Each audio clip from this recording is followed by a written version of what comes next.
Alors, je travaille là, j'ai travaillé pendant à peu près 3 ans sur un livre sur les plus belles courses du massif du Mont Blanc. Donc c'est un long projet qui m'a pris beaucoup de temps et qui me tenait vraiment beaucoup à cœur parce que le massif du Mont Blanc c'est un massif que j'adore, qui pour moi est un des endroits les plus fabuleux et les plus pratiques qui soient pour pratiquer l'alpinisme.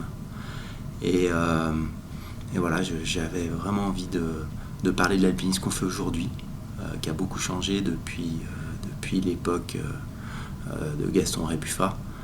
Et donc j'ai écrit cet ouvrage qui présente une centaine de courses. Et alors, comment tu as fait ta sélection alors?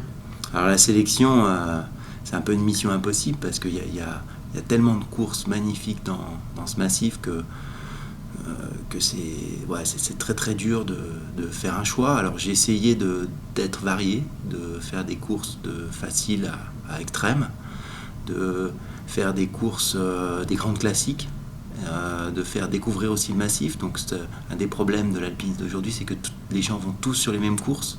Donc là, en proposant un topo à chaque fois, si on arrive à présenter des choses nouvelles qui ne sont pas connues, eh ben on va élargir le champ des possibilités et puis les gens vont aller vers d'autres courses qui ne connaissent pas et découvrir autre chose. Donc essayer de répartir un peu le monde sur le massif.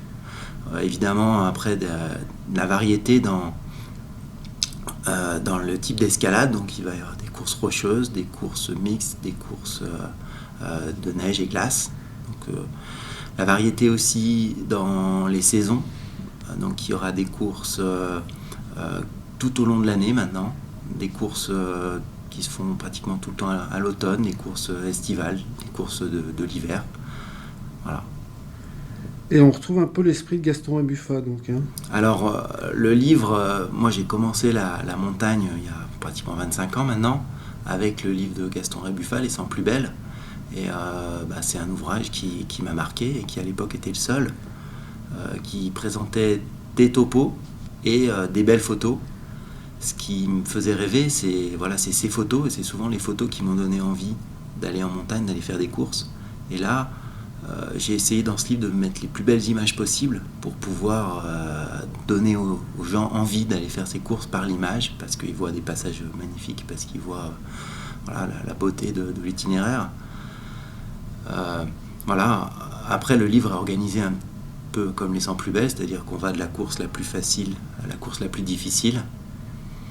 Et voilà, et on est en plein dans l'alpinisme d'aujourd'hui avec des courses toute l'année. Ce qui est nouveau aussi, c'est il y a des courses, il y a de la cascade de glace, il y a du mixte.